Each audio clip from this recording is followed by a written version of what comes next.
What's happening, Expeditioners? It's Pete here. Want to tell you about my little obsession when I travel, and that is booking hotels that offer free breakfast. Now, there are a huge range of free breakfasts at different hotels, and I usually love staying at Embassy Suites. They have a breakfast buffet. It's kind of like a continental breakfast. Get some eggs, some hash browns, some pancakes, bacon, a bowl of oatmeal, some fruit, some juice. So it's a really great breakfast. I actually love it, and sometimes I hunt out Embassy Suites just for that.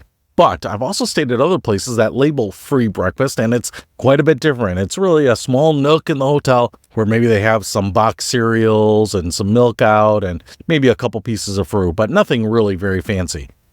In the middle, I've stayed at some of the newer places that are pretty inexpensive, that are a little bit more modern, that are supposed to be geared a little bit more towards millennials. Clean, nice, modern rooms, but very small. And it's a step up from just like, say, cereal, but it's a step down from prepared food. So a lot of these will actually put out maybe a single tray of hot food, maybe some pancakes or something like that. But a lot of times they will have a refrigerator with packaged food. So you can grab, say, an egg sandwich that's on an English muffin, or you can grab a package of waffles and then you just put it in their microwave or their little oven there. It takes a minute or 2 minutes to heat it up, and then you can actually use their little coffee bar and have a little bit of a hot breakfast, but not necessarily something that is being prepared, but just something that's more akin to having like frozen breakfast foods in your freezer. But sometimes that can be a lot more filling, a lot more delicious, and hit the spot a lot more than just, say, a box of cereal. So even though there are some differences, good, just cold cereal,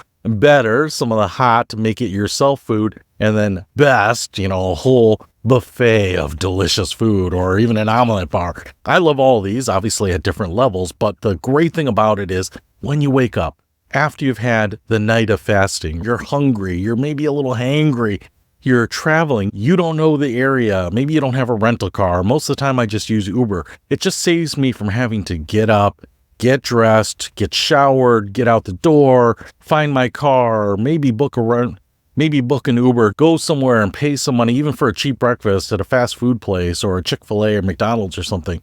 So it's so much easier. I can just stumble down with disheveled hair on my bathrobe and grab some food, even if it's simple, sometimes just enough to help me transition into the morning.